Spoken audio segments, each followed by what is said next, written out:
E aí, pessoal? Hoje a gente vai mergulhar de cabeça numa história de ficção científica chamada O Elo. É uma trama, nossa, fascinante sobre tempo, sobre consequências e sobre como o destino de uma única pessoa pode estar, de um jeito ou de outro, amarrado ao do planeta inteiro. A história já começa com uma pergunta que dá um nó na cabeça, né? E se, para salvar o futuro, a única saída fosse roubar o passado? É exatamente esse dilema que vai guiar tudo o que a gente vai ver por aqui. Então, vamos lá. O cenário é um futuro bem sombrio, viu? A humanidade está desesperada e um grupo de cientistas tenta fazer o que todo mundo acha que é impossível: abrir uma fenda, um portal, de volta no tempo. E a pressão é absurda. Como o Dr. Kessler deixa bem claro, não tem espaço para errar. Ele só tem 2 tentativas para fazer essa máquina funcionar. 2 chances. Só isso para salvar tudo. E aqui a gente vê o tamanho do problema. O plano parecia simples, né? Mandar alguém por 10 minutinhos para consertar as coisas. Mas a primeira tentativa é um fracasso total, e eles perdem 5 anos preciosos. Na segunda, o desastre é ainda maior. As coordenadas se perdem e o resultado... Bom, o resultado ninguém poderia prever. E essa é a grande virada da história. O portal não funcionou como eles queriam. Em vez de enviar alguém, ele puxou alguém do passado para o futuro deles. Uma coisa completamente inesperada. E quem eles trouxeram? Um menino. Um garoto de apenas 12 anos, que simplesmente surge no meio do laboratório, vindo de uma outra época. Dá para imaginar a cena?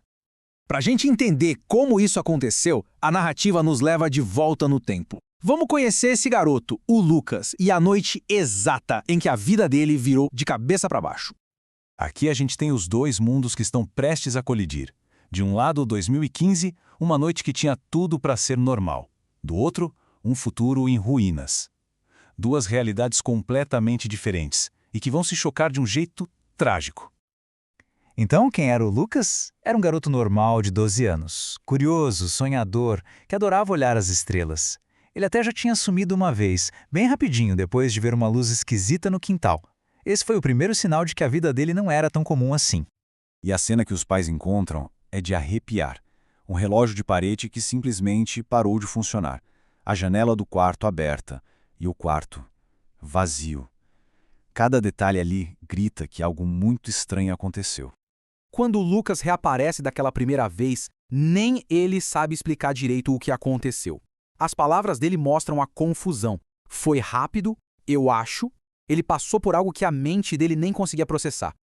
Agora, de volta para o futuro, para o mundo para onde o Lucas foi puxado. E é aqui que a gente entende o tamanho do desespero dos cientistas e o preço que a humanidade inteira pagou.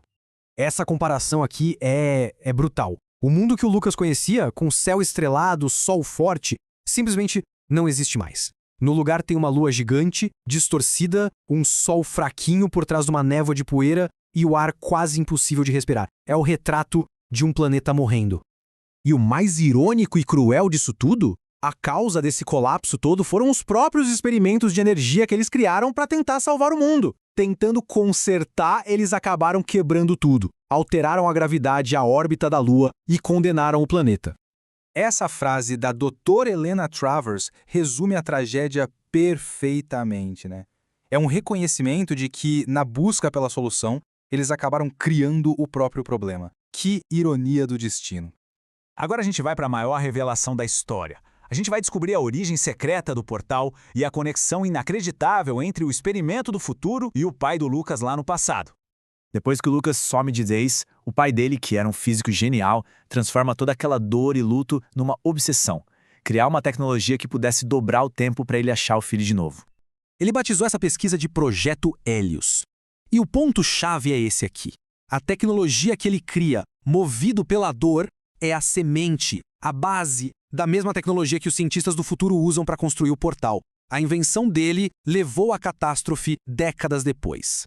E o mais impressionante é que ele foi avisado. O colega dele, o mesmo Dr. Kessler do futuro, alertou sobre os riscos. Ele perguntou se essa força não poderia, em vez de empurrar, acabar puxando alguma coisa.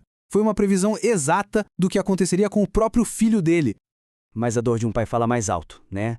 E ele faz uma promessa, quase um juramento para o filho perdido. Ele diz que voltaria no tempo, nem que o mundo precisasse parar para isso. Mal sabia ele que essa promessa se tornaria literal e tão destrutiva. E agora a gente vai juntar todas as peças.